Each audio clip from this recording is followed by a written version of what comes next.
And then there was another flight on when we were in Europe. We were filming the show, and we had an 8-hour layover at the Heathrow Airport. Oh, 8 hours. That's a whole day. Yeah. So I'm like, what the fuck are we going to do for 8 hours? Dunn just looks at the fucking pub, and he's just like, let's just get annihilated. So he's like, by the time the MTV crew gets here, let's not even remember their faces or names. So like, we just sat there and drank and drank and drank. Eventually we had police officers following us around with AK-47s just in case we didn't do anything stupid. So we get on the plane annihilated, and there's 2 seats, and then there's like a space, and then there's 3 seats, and then 2 seats. And me and Dunn were in 2 seats. So I'm laying across the 2 seats with my feet hanging out, and Dunn is just laying on the ground. And they're trying to slap us awake, and we're not even budging. And they're just like, sir, you're going to have to need to get... They had to pick up Ryan Dunn because he was laying on the floor and carry him to, like, a back... Like, they gave him his own row just because he was so annihilated. They were so mad at us. Oh, dude, you can't drink with Dunn. Man. That was like the bro gave me instructions on our flight to California. I heard about that. Oh, yeah, we pulled an all-nighter because we had to get on a flight at noon. And, you know, if we have to get up that early, it's it just like ain't happening. 7 p.m. and me and Bam and a couple others decide it'd be the best thing in the world to stay up. Great idea at the time. 7 a.m. wake-up call comes. Why is it always such a good idea at the time? Like, you're at the bar, it's like midnight. We're like, yeah, man, we're drinking. We just got to pull an all-nighter so we can get on the flight. That way we're high-fiving the all-nighters at that time. Yeah. So, like, 11 o'clock rolls around. I'm, like, dead tired. I'm like, this is the worst decision I've ever made in my entire life. So we're woken up on Thanksgiving morning at 10 o'clock to go to the airport. Yeah, Thanksgiving. So Thanksgiving. We get to the airport. There's, like, kids in suits, mothers with Bibles and ties and shit on. And we get there. And they're like, Mr. Novak, we have a seat for you in the exit row. Is that fine? Will you help assist? I'm like, yeah, whatever, man. Just get me on the plane. Let's go. So I get on the plane. The steward, I have my shades on, man. I finally might get a minute's sleep here. I'm passed out. This lady's like, okay, I'm going to give you this manual. I need you to read some stuff, then I'm going to quiz you on it. I'm like, a goddamn quiz at 10 a.m.? I've been up all night? No. So she continues on this quiz. She's like, read this. I'll be back in 2 minutes. I'm like, oh, I'll try my hardest to read. Whatever. I can't even spell my name right now, but I'll read. You've been hopped up on heroin in alleys for 10 years, and now you're doing a quiz? I found out of school because I got caught shooting dope in the back room. So me and books in school aren't like on the same page. Now you have a fucking pop quiz? Yeah.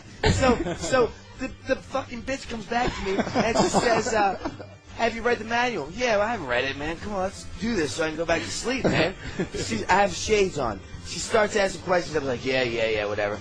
She says, can you take your glasses off because we need to have eye contact here? I'm like, are you fucking serious, man? So I take the glasses off, and all I heard was, will you help people if there's a problem? I'm like, babe, if the plane goes down, I'll fucking help anyone because I'd like to die right now myself. And it's Thanksgiving morning. And what did she say, Bam? She's like, sir, would you stop being so negative on Thanksgiving?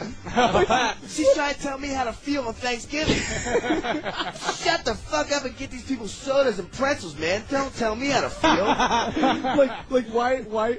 You could be negative any other day, but it's Thanksgiving, so you shouldn't be negative. Like, what does that have to do with anything? I'm trying to control my feelings. Which brings us to Thanksgiving. Now, we pull up to L.A. right after the flight, and it's Thanksgiving, and we pull up to the Hyatt on Sunset, and across the street is the House of Blues, and here's this big sign that says Cradle of Filth. Our favorite band. I'm like, oh, man, we're going to miss it because I'm only here for a day. And he's like, wait, it's Thursday. Isn't that today? I'm like, there's a Cradle of Filth concert. So as soon as I look over, I see the Cradle of Filth tour bus pull in. We hop on it, and we substituted our turkey dinners with Jägermeister. And our turkey dinner was a cold lunch meat turkey sandwich and tons of booze. Best Thanksgiving I've ever had in my life. Was it? Yeah, well, the last one I was in the penitentiary for. So why wouldn't it be? What'd you eat there? Oh, they gave us double portions, so that was cool. But the best part was like mail. I got mail from loved ones who didn't forget about me on that 22-month fucking time. Lovers from bathrooms gone by. Yeah. Did your dad write you a letter? No, you know where my dad is right now? Where? I told you, man. Where is he? Well, my grandmother and grandfather were extremely loaded. He's a crack addict. That's where I got my ways from, I believe. Genetics. We shot dope, smoked crack together on the regular. Nice. They left him a fucking beautiful home with tons of money. He somehow took a second mortgage out on it, spent all the money, got high on crack one night, called the police, said people were trying to break into him. He boarded up all the windows of a beautiful home with 15 acres. and then caught the house on fire. So now if I take From crack? Yeah, from crack. He thought like He lit the house on fire from crack. Yeah, he was all nervous trying to like get warm. Did he so do it it's on not a fire. purpose? Oh no. What? Not on Was purpose. it a crack fire? It made sense because you're high. You know? So he lit a goddamn fire to keep warm. Meanwhile, it turned the whole house into a fucking shell. You can't even live there anymore. So if I take you to Baltimore City right now, Deco, he's rolling around on a wheelchair trying to get $10 for another hit. Yeah. Yeah. Did he, so he didn't get any insurance money? No, he owes money because he took a second mortgage out on it. What an idiot. That's why he's evicted from there. Yeah, how much money could he got for that house if he would have played his cards right? Easy $900,000. Easy. Really? That's easy, like first buyer. He could have held out and made like. Why do the $2 drug bills. addicts always fuck everything up? I mean, I know exactly where he's coming from. Novak for 10 years is like, trying to sell furniture. Like, he steals $400 pieces of furniture just to get $10 for it. Now that he's hanging with me all the time, we pull up in like private jets and land in these like random executive terminals.